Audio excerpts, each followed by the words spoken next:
하나님께서 여러분들 사랑하십니다. 네, 양옆에 분들 보시고 눈빛만으로 사랑하고 축복합니다.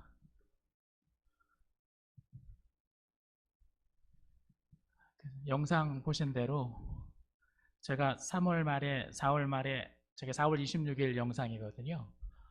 그리고 뭐 이제 온라인 수업하는 학생들에게 이제 그 학교 못 오니까 그거 보여주고 하다가 이화여고의 장면 5월달이 가장 아름다워서 5월 26일 날에 사진을 찍다가 노천에서 미끄러져서 네, 결국 이렇게 됐습니다. 그래서 그때 5월달에 넘어지면서 이제 크게 넘어지면서 두 가지 기억이 지금도 생생한데 그때 넘어지고 나서 이런 생각이 들었습니다. 첫 번째, 너무 감사하다. 정말 감사하다와 또 진짜 다행이다. 이런 생각을 했습니다. 먼저 감사한 것은 한 손으로 이렇게 스마트폰을 잡고 한 손으로 자전거를 탄 거죠. 그래서 크게 넘어졌거든요. 근데 크게 넘어졌는데 이 정도에서 다행이다. 하나님한테 너무 감사했습니다. 또 한 가지 다행이다 여긴 것은 축구하다 다치지 않아서 다행이다. 조금 혼나겠구나 하는 생각이 들어서 그냥 불현듯 그 생각이 드는 거예요. 감사하다와 다행이다. 성경을 보면 시대마다 하나님은 자기 백성과 약속을 체결하시고 소통하는 방식이 있었습니다. 처음에는 당신의 백성들과 말로 약속을 하시죠. 아브라함에게 너 본토 친척 아비의 집을 떠나라. 내가 내게 큰 민족을 이루게 하겠다. 이렇게 약속을 합니다. 또 그것을 아브라함은 그 말의 약속을 믿고 떠나죠.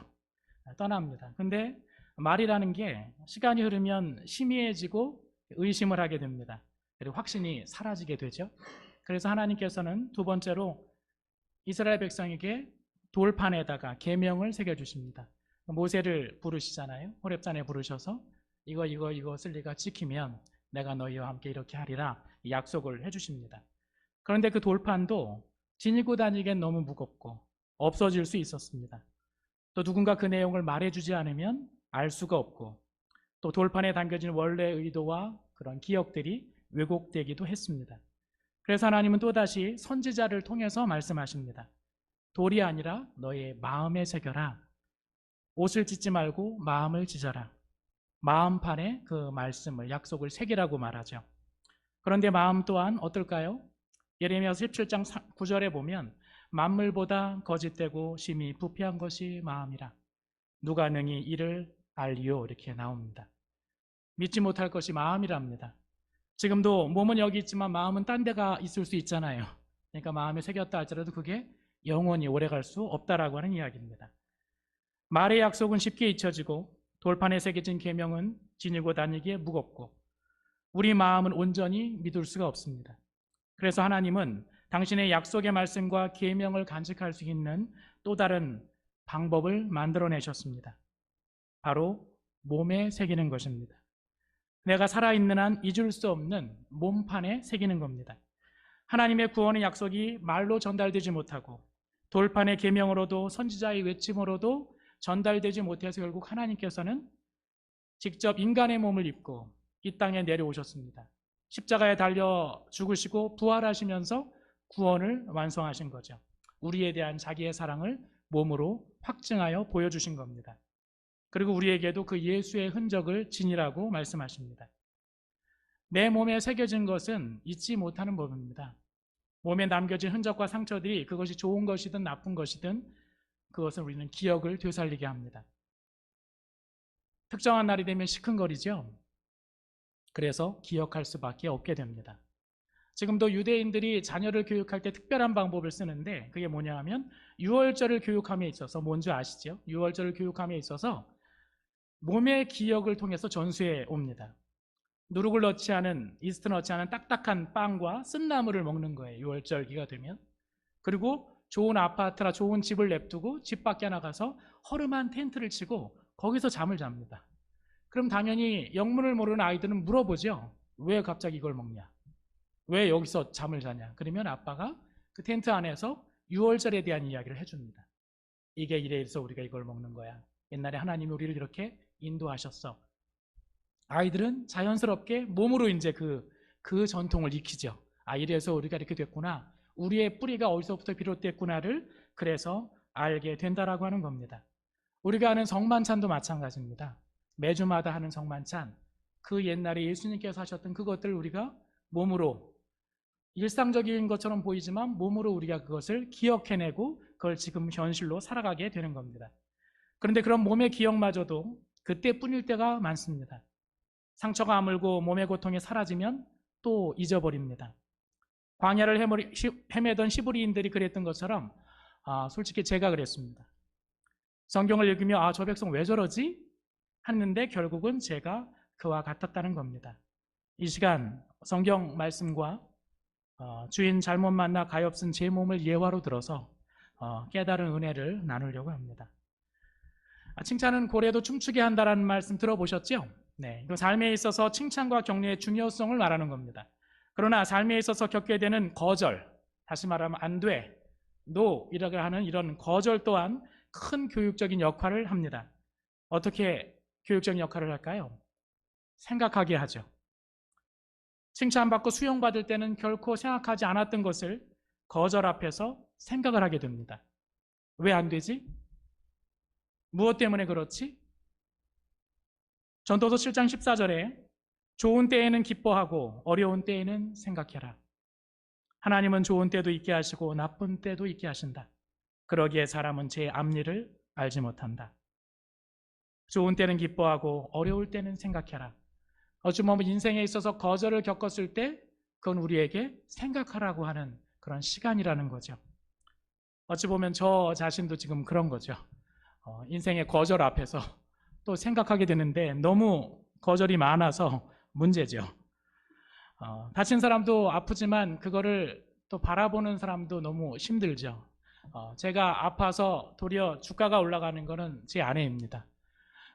왜냐하면 어떻게 사모님은 사신대 그러면서 하도 많은 사람들이 그 얘기를 해서 그렇죠. 우리는 사모펀드가 아니라 사모라는 대부업체에 갚을 수 없는 빚을 늘 끌어다 쓰고 있습니다. 저만이 아니라 그 담임 목사님도 마찬가지고 원로 목사님도 마찬가지입니다. 어느 날 불편한 몸 때로는 한심하죠. 너무 짜증나기도 하고 한심하다는 생각이 든다고 말하니까 아내가 툭 던지면서 말했습니다.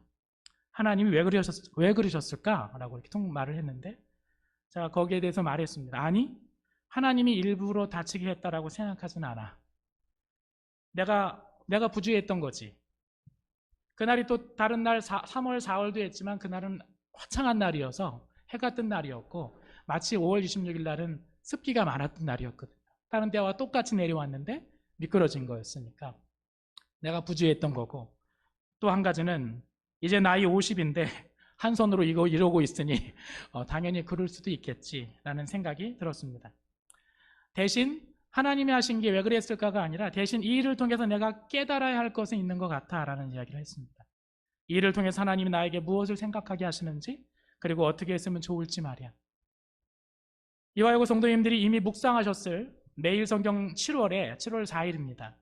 베드로전서를 지금 묵상해서 지금 끝났고 이사야서로 들어갔는데 베드로전서 2장 19절에서 20절에는 성도들이 세상에서 당하게 될 고통들이 나옵니다. 억울하게 고난을 당하더라도 하나님을 생각하면서 괴로움을 참으면 그것은 아름다운 일입니다. 죄를 짓고 매를 맞으면서 참으면 그것이 무슨 자랑이 되겠습니까? 그러나 선을 행하다가 고난을 당하면서 참으면 그것은 하나님께서 보시기에 아름다운 일입니다. 선을 행함으로 당하는 고통과 죄가 있어서 당하는 고통, 그리고 개역 성경에서 이렇게 말합니다. 애매히 당하는 고통이라는 표현을 씁니다. 애매한 고통이란 부당하게 또는 억울하게 당하는 고난을 말합니다. 이런 고난들이 우리가 세상에 살면서 겪게 된다는 고난인 거죠. 죄가 있어서 당하는 고난은 당연한 거죠. 자랑할 게 없는 거죠. 그러나 선을 행하다가 고난을 받고 참는 것은 하나님께 아름답고 상급이 있는 고난입니다. 그리고 어쩌면 더 많이 우리 삶에서 겪게 될 이해할 수 없는 고난들, 억울한 고난들, 고통들이 있습니다. 그때 우리가 할 수 있는 것은 오늘 본문에 나와 있는 것처럼 하나님을 생각하면서 견디는 것이다 이렇게 이야기를 합니다. 우리가 겪게 되는 정말 억울한 것이나 애매한 고난들 앞에서 어떻게 해야 될까? 때로는 재수 없고 너무 짜증나지만 그것이 아니라 신앙이라면 하나님을 생각하면서 견디는 것. 왜 지금까지 내 인생은 이 아니라 하나님 앞에 서 있는 나를 생각하면서 미래의 빛으로 현재의 나를 보는 겁니다. 오늘 여러분들이 읽으신 요한복음 9장의 이야기가 바로 그런 이야기입니다. 나면서부터 맹인된 사람을 보는 시각들이 이 본문에 존재합니다. 이 사람이 겪고 있는 이 고난, 고통의 이유가 무엇입니까? 누구 때문입니까? 그 질문에 예수님이 하신 말씀은 이 사람도 그의 부모도 그 누구 때문도 아니다. 하나님께서 하시는 일들을 그에게 드러내시려는 것이다. 이 사람도 그 부모도 그 누구의 죄 때문도 아니야. 하나님께서 하시는 일들을 앞으로 드러내게 하기 위함이다. 이 말은 하나님이 뭔가 하시려고 그 사람을 아프게 했다는 이야기가 아닙니다. 그렇게 해석하면 안 되는 겁니다. 지금 겪고 있는 고난을 바라보는 그 마음과 미래적인 시각을 말해주고 있는 겁니다. 미래의 빛으로 봐라. 하나님이 이 일을 통해서 어떤 일을 하실지 기대를 해라. 그것을 믿음의 눈으로 봐라 하는 이야기를 예수님이 해주고 있는 겁니다. 이것을 쉽게 손으로 표현하면 이렇게 할 수 있습니다. 손 있죠? 제가 손 사진 찍었습니다. 손 이렇게 한번 해보시겠어요? 이렇게 잡으시고 이렇게 하세요. 두 가지입니다. 첫 번째, 저게 되게 두꺼워 보이네요. 네. 제가 사진 안 하려고 그랬는데 멀리서 보면 이게 하나처럼 보일 것 같아서 사진을 찍었습니다. 믿음의 사람은 모든 상황을 보게 될 때 이렇게 봐야 된다는 거죠.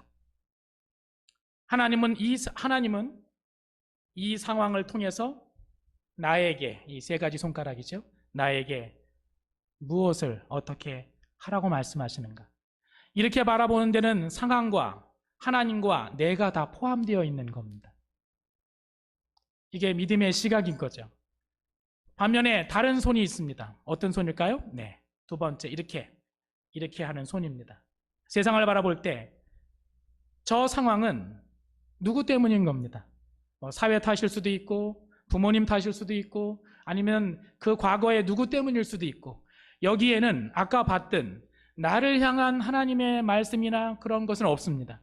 거기는 상황과 이 상황을 만든 탓할 대상만 존재하게 되는 겁니다. 성경은 믿음은 보는 것이라고 말합니다. 우리에게 주어진 상황을 어떤 시각으로 어떻게 보고 해석하느냐에 따라서 달라진다는 거죠. 똑같은 상황을 무엇을 통해서 바라보느냐가 바로 믿음입니다. 믿음은 바로 하나님 안에서 말씀을 통해서 바라보는 겁니다. 쉬운 말로 하면 어떤 안경을 끼고 보냐, 어떤 필터를 통해서 보느냐입니다. 믿음이 있고 없고 크고 작고는 그 사람의 신앙 연수와 아니면 직분에 있는 게 절대 아닙니다. 어떤 사람은 굉장히 잘 믿는 것처럼 맹신하는 사람들은 어찌 보면 그 사람의 믿음이 진짜 강한 믿음일 수도 있지만 어찌 보면 도수가 높은 자신의 경험과 고집과 자기 확신이라는 도수를 가진 안경으로 보고 확신하는 것일 수도 있습니다. 믿음이란 하나님이 주신 안경과 하나님 안에서 보고 생각하는 것입니다. 그래서 시브리서 11장 2절에 메시지 성경이라고 하는 것은 이렇게 말합니다. 믿음은 볼 수 없는 것을 볼 수 있게 하는 단서입니다. 우리 조상들을 다른 사람들과 구별해 준 것이 바로 이 믿음의 행위입니다. 다른 사람과 달라지게 하는, 믿는 사람이 믿지 않는 사람과 다를 수 있는 그 비결은 어디 있느냐? 그거라는 겁니다. 보는 거죠. 믿음의 눈으로 보는 겁니다. 이게 아니라 이거로 보는 거죠. 이게 바로 믿음이라고 오늘 시브리서의 기자는 말해주고 있습니다. 2번과 같이 이래서는 안 됩니다. 1번과 같이 돼야 됩니다. 다시 말하면 거기에 미래의 빛으로 보게 하시는 나를 향한 하나님의 섭리가 있다는 겁니다. 나에게 무엇을 어떻게 하라고 하시는지, 내가 무엇을 어떻게 해야 하는지 볼 수 있게 됩니다. 나를 향한 주님의 음성이 들려지게 되는 겁니다. 그러면 개인적으로 제가 이 사고를 당하면서 뭘 보았을까요? 곰곰이 생각했습니다. 세상 말로 빨빨대고 돌아다니지 말고 내게 맡겨주신 이들을 위해서 진득하게 기도하라라는 음성으로 저는 들었습니다. 그것은 뭐 이다 아니다가 아니라 제가 그 사건을 겪으면서 제가 깨달은 겁니다. 왜냐하면 갑자기 사건이 있게 되면 항상 떠오르는 것들이 있죠. 불현듯 떠올랐던 게 뭐냐 하면 학생도 떠오르고 선생님도 떠올랐습니다. 그 예전에 어떤 학생이 저에게 상담을 졸업을 하면서 편지를 썼는데 한 두세 명이 그랬던 것 같습니다. 감사하다는 편지와 더불어서 제가 어떤 고민이 있었는데 목사님을 뵙고 싶었는데 목사님 너무 바쁘신 것 같아서, 그게 벌써 몇 년째 그런 애들이 있었는데 목사가 너무 바쁜 것도 안 좋은 거구나. 자리에 있어야지, 와서 언제든지 오면 그냥 얘기 들어주고 상담해 줘야 되는데 다행히도 그것을 박영배 목사님이 해주셨습니다. 그리고 때로는 선생님들의 그냥 삶의 이야기, 힘든 얘기를 딱 들었다 보니까 그렇구나, 내가 너무 바쁘게 하다 보니까 누구든 바쁘면 참아와서 내 얘기 들어주세요 할 사람은 없을 테니, 그래서 깨달았는데 또 학교 오면 또 열심히 다니다 보니까 또 그 있다가 작년 말에도 왼쪽 다리가 왼쪽 다리를 깁스를 해서 깨달았다 싶었는데 풀자마자 다시 또 원상태로 돌아가서 이제 다시 또 오른쪽 다리를 이렇게 하면서 확실하다. 그래서 앉아서 선생님들을 신방하기도 하고 학생들을 만나기도 하고, 그래서 이렇게 된 것 같습니다. 저는 그렇게 받아들였습니다. 받아들이고 목사로서의 일을 좀 더 해보자는 생각이 있었습니다. 여러분들에게는 하나님께서 무엇이라고 말씀하고 계시는가, 현재의 상황 속에서 한번 생각해 보시길 바랍니다. 혹시 이렇게 하고 계시지는 않는지, 그렇다면 이렇게 해보시기를 바랍니다. 그러면 어쨌든 그것이 어떻게 해석하든 상관없습니다. 믿음의 눈으로 봐서 나를 향한 하나님의 뜻으로 해석될 수 있다라고 하는 것. 저는 또 이 일을 통해서 또 한 가지 깨달은 것이 있습니다.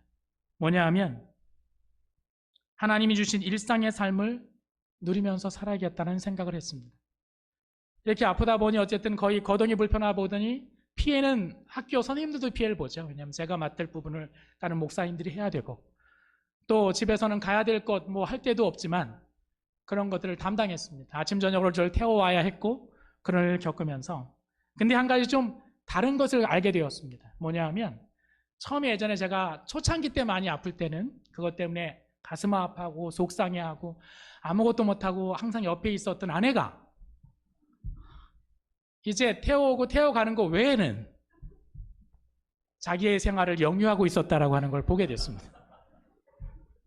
너무 좋았죠? 근데 이게 너무 좋았습니다. 왜냐하면 그렇게 해야 되기 때문에, 하나님이 우리에게 주셨던 우리가 할 수 없는 어떤 일들에 대해서 괴로워하고 안타까워하는 게 아니라 하나님이 우리에게 주신, 어쨌든 누가 아프건 누가 장애를 가졌건 하지만 일상은 이어져야 되는 거잖아요. 그럼 그 일상을 어떻게 우리가 누려야 되는지에 대해서 제가 보게 되었습니다. 제가 왜 그거를 감사하게 여겼냐 하면 저희 할머니가 자궁암이셨습니다. 늦게 발견하셔서 또 수술도 아무것도 할 수 없어서 할머니는 또 그 사실을 모르신 채 저는 고등학교 때 그렇게 지냈습니다. 고통이 너무, 그때 당시엔 뭐 병원에 갈 수도 없었기 때문에 너무 심했을 때 그 할머니가 그 할머니가 그 고통에 이기지 못하셔서 막 악담을 하는 걸 제가 들었습니다. 뭐냐 하면 이 엄마는 이렇게 아픈데, 아들이 저를 둘밖에 없거든요. 저희 아버님이 큰 아들인데 바로 옆에 또 작은 아들은 저 대전에 가 있고, 엄마가 이렇게 아픈데 저 아들이란 놈은 엄마 옆에 있지 않고 밖에 나가서 일만 하고 있다고, 저는 나쁜 놈이라고 막 얘기를 하시는데, 저는 밖에 나갈 때 그 여름 삼복더위에 아버지께서 마당에서 나무를 계속 일하시는 거예요. 전 그 마음이 너무 느껴지는 거예요. 옆에 있으면서 아무것도 해줄 수 없는데 그냥 사이 말은 미친 듯이 일하는 마음이 아프더라고요. 고통당하는 사람도 분명히 아프지만 사랑하는 사람을 보고 아무것도 할 수 없는 걸 보는 것도 아픈 거죠. 아무것도 할 수 없었던 것 같습니다. 기뻐할 수도 없고 뭔가 어디 즐거워할 수도 없고 웃을 수도 없이 살아갔던 그 삶을 보고 이게 아니구나. 하나님께서 우리에게 주시는 삶이라고 하는 것은 앞으로 우리는 아프신 부모님들이 생겨시게 될 거고, 원치 않아도 어쨌든 때로는 사고를 당할 수도 있을 것이고, 때로는 장애를 가진 자녀가 있을 수도 있을 것이고, 그랬을 때 우리는 어떻게 살아야 할까? 전도서의 말씀이 그런 겁니다. 하나님 우리에게 주신 삶의 그 순간순간들을 누리며 살아야 되는 거죠. 그렇다고 무시하고 그냥 우리만 즐겁게 살라는 것이 아니라 시간을 정해놓는 겁니다. 그거에 대해서 고민하고 기도하는 시간을 정해놓는 거죠. 저희 집은 가정예배 드릴 때 그런 기도들을 많이 하는데 그때 몰아서 이제 생각하는 거죠. 그렇지 않고 그것을 매 순간마다 생각하고 기억하다 보면 우리는 견딜 수가 없을 겁니다. 삶이 불행해질 수밖에 없을 겁니다. 그래서 그 고민할 때, 슬퍼할 때 그냥 정해놓는 거죠. 정해놓고 그때 정한 걸 가지고 해서 어찌할 수 없으니 그걸 위해서 기도하는 거죠. 하나님, 기도하고. 여기에는 두 사람 모두의 도움이 필요하죠. 즐기려고 해도 왜 나만 빼고 즐기냐 이렇게 하면 못 즐기겠죠. 모든 사람이 같이 하는 그 삶을 누리게 하시는 하나님의 은혜와 깨달음이 있었던 것 같습니다. 막상 또 그보다 더 심한 일이 닥치면 그렇게 된다는 보장은 없죠.